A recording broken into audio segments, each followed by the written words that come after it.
Assalamualaikum warahmatullahi wabarakatuh. Sampurasun barudak kelas 5. Kumaha hidup damang mugia hidup ayatina kesehatan. Alhamdulillah dina denget ieu barudak tiasa tepang deui sami-sami urang sadayana belajar secara online daring nya.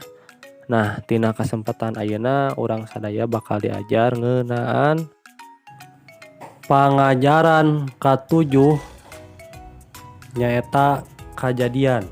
Nah, ngeunaan nyawalakeun eusi carpon. Nah, barudak mangga ku hidup regepkeun cing leres.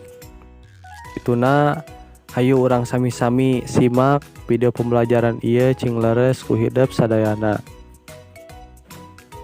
Nah, ku kituna mangga urang sami-sami kawitan, mangga ku hidup oge dibuka buku pemekar diajar bahasa Sunda halaman 74 ngeunaan kajadian. Nah, ai kajadian teh naon? Kajadian teh biasa lumangsung dina kahirupan urang sapopoe nya.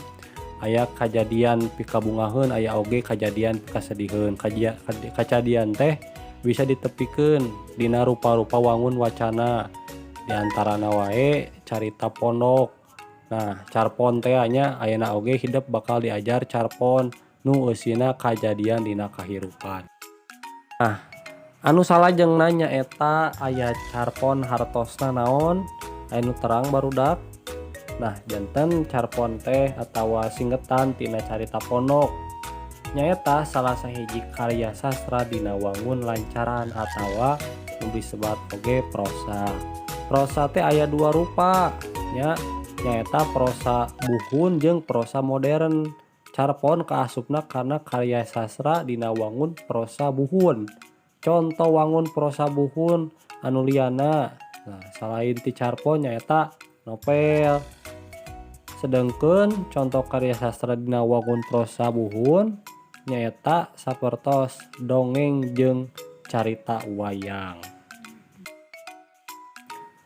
Eusi carita carpon biasanana pondok nyaeta sekitar 5 nepi ka 10 kaca majalah. Pangarang carpon biasana jelas, carita nu aya dina carpon temana biasana bebas ya. Mung tina buku ieu urang bakal caritana nyaeta ngeunaan kajadian serta sifatna dinamis. Palaku anu aya dina carpon biasana mah ngan jelema wungkul. Carita nu aya dina carpon biasana mangrupa carita rekaan, tapi sanajan carita mangrupa carita rekaan, carita nu aya dina carpon biasana logis atawa nu masuk akal. Anu salajengna ieu aya carita pondok atau carpon nya. Cobi ku hidup dibaca dina jero hate anu judulna Kembang Lili Kanggo Ibu. Cobinya di halaman 74. Cobi di awas heula.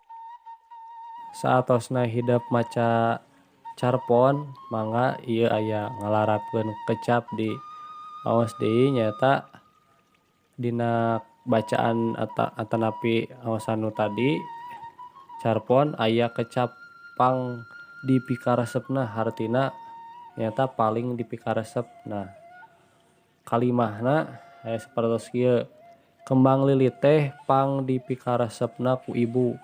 Nah, ayeuna hidup di pilari kalimat naonna anu paling anu tiasa disambungkeun nyaeta jadi pang ya. Pang dipikaresepna, pang punjulna. Sakitu wae anu tiasa Bapak kepihatur. Mugia hidup sadayana ngartos ya ngaregepkeun. Assalamualaikum